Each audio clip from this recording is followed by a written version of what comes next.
welcome everybody to this episode for the Financial Freedom Podcast. I'm your host, Dr. Christopher Liu. We have Dr. Andrew Wilner. He's really an interesting guest. Just speaking to him pre-show, he's a neurologist, he's a health journalist, and also an avid scuba diver. He's done so many interesting things. He's written a book, The Locums Life, A Physician's Guide to Locum Tenens. He's also got a podcast, Art of Medicine with Dr. Andrew Wilner, and he also has his own YouTube channel. And so without much ado, we bring Dr. Wilner on the show and welcome. Thanks, Chris. It's a real pleasure and a privilege to be here. Yeah. And I know you and me, we've spoken on some of the same conferences, and that's how we got connected. And you're talking about your latest venture. So tell us all about yourself, your background. I'm always interested in how people got to where they became and what they're doing now. First of all, Chris, I got to say that I wish I had met you 40 years ago. Because it's late in my career now to live financially free at an early age. But it's still a goal. It's still a goal. But yeah, so I have a day job. I work full-time as a neurologist. I'm division director of neurology at Regional One Health in Memphis, Tennessee, and associate professor of neurology at the University of Tennessee Health Science Center. And I love that. I love to teach, and I love seeing the patients we have in the community hospital who are by and large are indigent and pretty sick. So I feel like I'm not spinning my wheels there. It's really worth it to go in every day because the patients really need you. That's a lot of fun. But I've had a long career of writing. I don't know, when I was like 12 years old or something, I decided that was what I was born to do. And so it's been many years of trying to juggle writing, which is demanding. Oh, it may look easy, but it's pretty demanding. And medicine, which of course, if you're going to do it properly, is also demanding. So having two demanding careers has been a lifelong challenge. And I think that's what led me to Locum Tenens, which I've worked off and on since 1981. Wow. I took my first locums job in an ER, a job in those days, you didn't have to be an ER doc to work in an ER. And thankfully, they've changed that. But I delivered babies and set broken bones and removed foreign bodies out of people's eyes. And I did all kinds of things that I kind of learned on the fly. But it was a great year because I was writing a book. I worked 3 12-hour shifts, so 36 hours a week, which for physicians like half time, right? And then I had 4 full days to myself to work on my book. And a few things happened. I finished the book, although I was unable to publish it. There was no self-publishing option in those days. And the reviews like, oh, this is a great book, Dr. Wilner, but we don't have any titles like it. And I said, yeah, that's why I wrote it. But it turns out that publishers like to have other titles that they can compete with. If you write a book that no one else has written before, they don't want to touch it because they're not sure whether it'll sell. Wow, what a paradox. Anyway, the other thing I learned was that I love neurology, which I didn't know. My plan was to do internal medicine because my role models were all these very cognitively excellent internists. That was the big thing back then. But when I did my internship, it was like everything was the same. Cardiology, renal, GI, all interesting. But then I did this year on my own of ER, and it was like, wow. Patients came in, they're double vision or cross-eyed, or one side of their body was numb, or they couldn't speak properly, and 10 minutes before they were fine. So, whoa, this is pretty interesting, very challenging. And so I ended up completing my internal medicine residency and then doing a neurology residency in Montreal at McGill at the Montreal Neurologic Institute, and then staying another year for a fellowship in epilepsy. So 7 years of formal training. So the residents don't get any sympathy from me when they complain about how hard they work and they leave at 5. It's, oh, yeah. So along the way, I've written 4 books. And the last one, as you said, was The Locum Life, A Physician's Guide to Locum Tenens. I was looking to write another book, and I realized there was nothing. There were a couple pamphlets. And of course, on the internet, there's a lot of information. but you have to curate it, right? Because a lot of it comes from the staffing agencies, and there's nothing wrong with that, but it's not, it's getting information from the pharmaceutical company. You have to look at it critically. So I said, I've had a lot of experience. I've worked inpatient locums, outpatient locums, academic locums, non academic locums. Uh-huh. I wrote a book about it, and it was fun to put it all together. And it's a great way, I found it. Locums, it turned out, when I looked in retrospect, helped me enormously. Mhm. First, as I said, it helped me figure out what I wanted to do, which was do neurology. Later, it helped me travel. I had a conventional job. Becoming a partner, I became a partner. I was in practice as a neurologist, but I got a little itchy. It was very hard to take time off. I'm a scuba diver, as you mentioned, and of course, that kind of lay fallow for a while. I was in med school and residency. Every now and then, I'd get maybe a few days in every year. I said, I want to do more than that. So I planned this big trip to Southeast Asia, to Uh-huh. Malaysia, Oh, wow. 17 days, 17 days. It was like huge, 17 days. I had to plan it out 6 months in advance so I didn't have clinic patients coming in. My partners were all in a tizzy that I was going to take so much time off. Mhm. So I went to Malaysia. It was unbelievable. I'm pretty well traveled, but Malaysia was different. I went to an orangutan rehabilitation center. Oh, I went wow. to an island that's surrounded by sharks and dove with the sharks and all kinds of other stuff. And later there was a kidnapping on that island, and luckily I wasn't there. But it was a great adventure. And I came back, and all my patients had survived. There was like a mile high pile of charts on my desk. But Uh-huh. it was an eye opener that I really felt constrained, let's put it that way. When the opportunity came up to do locums, I started working just enough to earn what I needed to live on. And I live a fairly Spartan lifestyle. And so I would save money, and then I went back to Southeast Asia, and I'd go back for 3 months at a time. Oh, And then I'd wow. come back and work for 3 or 4 months and then go back. Eventually, I had an apartment that I just kept over there. And I'd fly back and go to my little place, and I would write every day, and because that's what I always do. And then I'd take some time off and go diving. And it was unbelievable. It was just like, gee, I didn't know doctors could do this. Yeah. And what worked for me was that when I'm at work, I like to be 100% present. And so when I was doing my locums assignments for 3, 4, 5 months, it's okay, this is what I'm doing. This is great. This is a wonderful, put a spin on it. This is a great opportunity to practice medicine and make some money. And then when the assignment was over, it's like, I'm on my way to the airport, and Uh-huh. I don't have to sign charts. I don't have to take phone calls. There's nothing that trails you after a locums assignment. You're just done and you walk away. It's like being in the military. You just transfer from one base to the next and pick up the job, and that's what you do. And that I did that for about 10 years, back and forth. I ended up leading medical missions to the Philippines, getting my dive master certificate, making some underwater movies. I met my Ah. wife over there. We now have a baby. It was life changing, Uh-huh. really life changing. The other way that locums helped me is I mentioned the baby. So when we were thinking about the baby, I was thinking maybe I don't want to travel so much. And I was traveling for locums. I was flying off for a week, coming back for a week. So I started looking for a permanent position. I looked for 2 years for that permanent position because I decided I wasn't going to take anything that I didn't really want. Uh-huh. And what was great about it was I'd go to an interview, and the salary would be pretty good and the job would be pretty good. And it was like, yeah, I could do this. This isn't bad.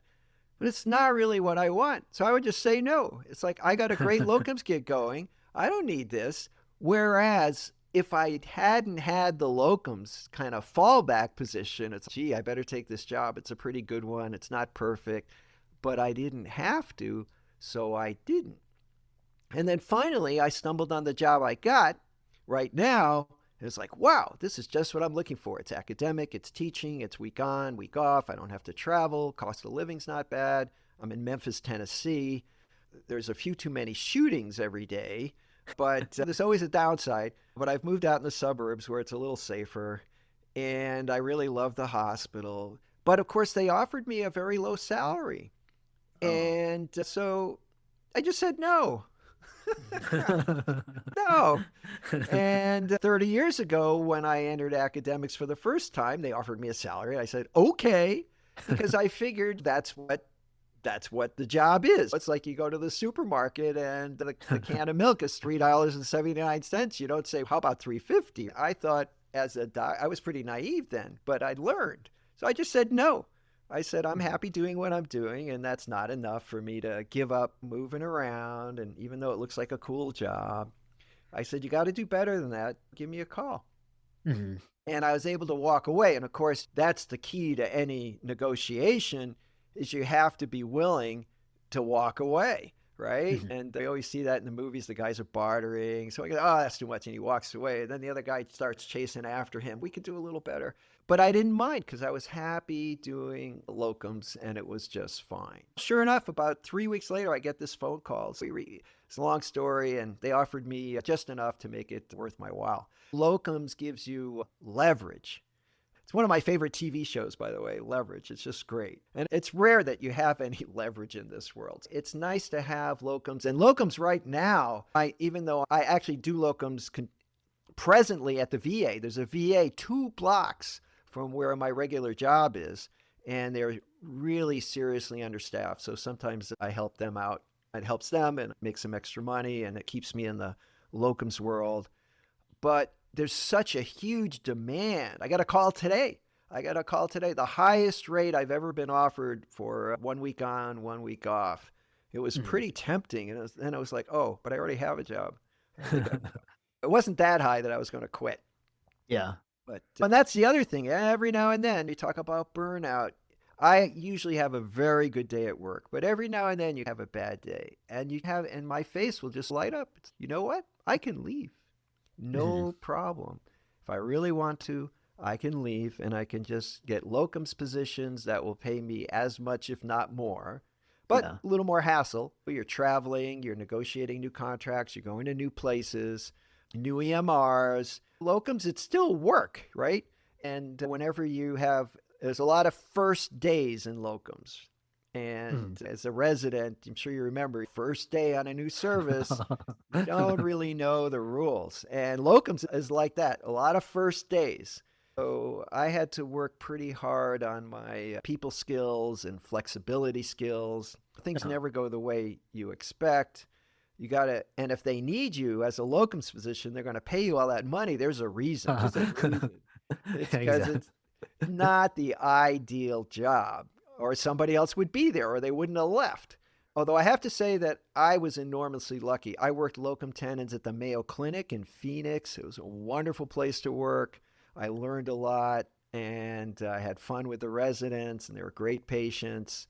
I worked locum tenens at Hennepin County Hospital in Minnesota. Great training programs there. Every other internist you meet trained at Hennepin. They have the biggest training program in the country, and it's a Uh-huh. nice county hospital. I saw a case of Creutzfeldt-Jakob disease in Oh, wow. my 5 months there. I couldn't believe it. Whenever you put Creutzfeldt-Jakob in the differential diagnosis, you're usually going to be wrong because it's Mhm. pretty rare. So I always tell the residents, you're probably going to be wrong if that's what you think it is, because it just doesn't happen very often. But sure enough, locums can be a lot of fun, and I think for all the reasons I listed above. Yeah, it's very fascinating. And then you talk about locums. You have a lot of location, time freedom, a lot of flexibility. It gives you a lot of leverage. If people are interested in locums, what is the best way to get their feet in to get started, either after their training? Yeah, the first thing to do is think about why you want to do it. For example, there are 3 stages of your career. It's I've just finished my residency or fellowship and now I'm going to go to work. Locums for people like that is a chance to explore geography, to explore work style. Do I want to be in a big clinic, solo practice, partnership, academics, without making too big a commitment? It's another way a lot of people graduating, just finishing, have a partner who may be a year ahead or a year behind. It's a way to tread water for a year while the other one catches up so you can both go somewhere together. Mid-career guys, it's usually for extra cash. And then late career, it's you don't really want to retire, you want to slow down. To get started, at the risk of not being humble, I would certainly recommend reading my book, The Locum Life, A Physician's Guide to Locum Tenens. If you don't want to read the book, I have a 5-minute video on each chapter on my website, andrewwilner.com. That's available for free. Just go to andrewwilner.com/videos. And there's a video on every chapter: malpractice, credentialing, travel, all the things that you need to learn about. I just did actually a Audible book version of my book. So if you like to drive around and listen or work out, so I narrate it 6 hours, 45 minutes. There's an Audible book, same title. And that was a lot of fun to do. And you can feel free to contact me also through my website, and I can refer you to staffing agents. You don't need a staffing agent. You just put your ear to the ground and you say, hey, I'm thinking of doing some extra work. And it may turn out that the internist next door is going on maternity leave, right?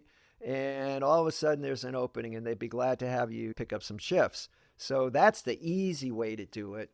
And that's how I got my Mayo Clinic job, was just a colleague I met at a conference who I knew well. We were chatting and they were understaffed. Or you go to a staffing agency, and of course they have relationships with the hospitals and clinics, and they'll tell you what's available. But it is important to know, if you're going to be happy, why you're doing it. Are you just doing it to make some extra cash? That's fine. Are you doing it because you're trying to figure out what practice style works for you? You want to be a hospitalist or outpatient? So figure that out, and that'll make everything else much easier. Yeah. Yeah, those are some great tips. I know a lot of physicians are interested in the tax benefits. If you could describe how you set up a corporation. I know like a lot of locums, ER doctors, they set up an S corp, and a lot of their travel expenses, et cetera, they can write off because they get paid. Yes, So if you want to, yes. talk about that. I'll get there in a second, but I don't want to forget that if you do locums, you should have a CPA, Yeah. certified public accountant, who can help you. And if you contact me, I know of 2 who specialize in physician clients, one of whom specializes in locum tenens physicians. And he's actually my accountant now for the last couple of years, and is a wonderful guy and knows all of the tricks and rope that you were talking about. So it turns out that if you're a locum tenens physician, you're considered to be your own business or a self-employed person. And self-employed people versus employed people, for example, you go to work every day and you get a paycheck deposited every 2 weeks. And at the end of the year, you get something called a W-2, and they take your taxes out of every paycheck before you even see it. So that's an employee. But if you're a self-employed person, it turns out not only are you an employee because you're working for someone, but you're working for yourself. So you're actually the employer. And it turns out that the employer has certain tax advantages. So as the employer, you can put a lot of money away in retirement fund that you can't put in as an employee. But as an employee, you can also put in what you can put in as an employee. And then, as you mentioned, business expenses. When I go to the hospital every day for my employee job, if I buy a computer so I can get remote access, that's a business expense, but not as far as the government's concerned, because I'm an employee. Mm-hmm. However, if I am a self-employed locum tenens physician and I buy a computer because I need it to keep track of all my expenses, that for locums, then that is a tax deductible expense. So by having this, even if it's in addition to your other job, like I have 2 jobs, right? I'm a self-employed locum tenens physician and right now an employee. You can do it both ways. So this is where it gets a little sophisticated. I don't give accounting advice, but what I've learned, I have been able to put much more money into my 401k than I would have been able to as a employee. And my income tax has been reduced because I'm able to deduct my business expenses from my gross income. In terms of corporation and all that, I talked to my CPA about it a few times, and he didn't think it was necessary in my particular case. But finance is never one size fit all. But it's actually not even necessary, so you don't have to concern yourself with that. It may be advantageous in your particular situation, but working locums is basically you sign a one-page contract and you show up and you take care of patients, you sign your charts, and you go home and you're done. So the simplicity of it is beautiful compared to owning your own practice, which I did, and all the personnel hassles and politics hassles. The beauty of it, you just show up. The place is usually a little bit of a mess, but that's okay. It's not your problem, your job. Do the best you can under the circumstances, taking care of patients, what you went to medical school for, Mm. and then go home, go hiking, save your money for Southeast Asia. It has a lot of benefits. Yeah. And I know, so what type of individual, if you're single or you're married, if you have kids, what sort of, what are the sort of downsides of locums that you've encountered? Yeah, so of course there are downsides. It's obviously perfect if you're single and you can just do whatever you want without consulting anyone. And you also have to have cash flow can be an issue. Locum tenens contracts can be canceled up to 30 days before they start, and that happens to everyone. I've had two contracts. I was going to start September 1, and on, I guess would have been July 31st, I got an email. The hospital decided they don't need you. And Oh. so the whole plan is off. So you have to have, I always recommend 6 months of money in the bank for all of your expenses. In my case, if somebody cancels, okay, I'll go work on my book for a month. It wasn't a tragedy. But if you're somebody that, lives paycheck to paycheck because you've got 3 kids in private school and a big mortgage on your house and 6 cars, locums may not work for you. And it Mm. may just be easier just to have a regular every 2 week paycheck and just do your job. Mhm. So it's certainly not for everyone as a full time gig. It can be good if on vacation time or do a little bit here, a little bit there, like I do at the VA, just to pick up some extra money. And it's fun to take care of the veterans. It's a different environment, they have slightly different problem sets. It widens your horizons, but certainly the cancellations, I would say, are a big thing. Getting paid's not a problem. Staffing agencies, they're pretty responsible. They do direct deposit these days.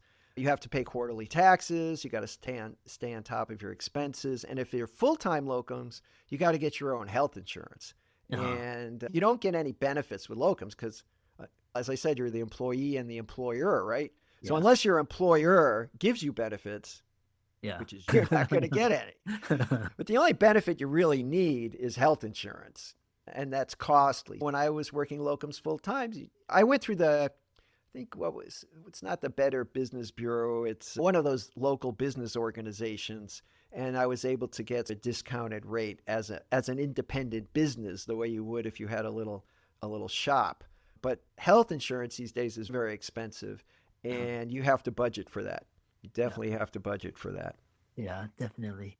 Yeah, you've described a very very interesting way of making either main income or side income. So I know a lot of physicians are interested, and I know with, for example, emergency medicine, anesthesia, a lot of specialties are going into this locums model. Very fascinating story and just a lot of wisdom. How can, if people are interested in, your books or getting in contact with you, how can they contact you?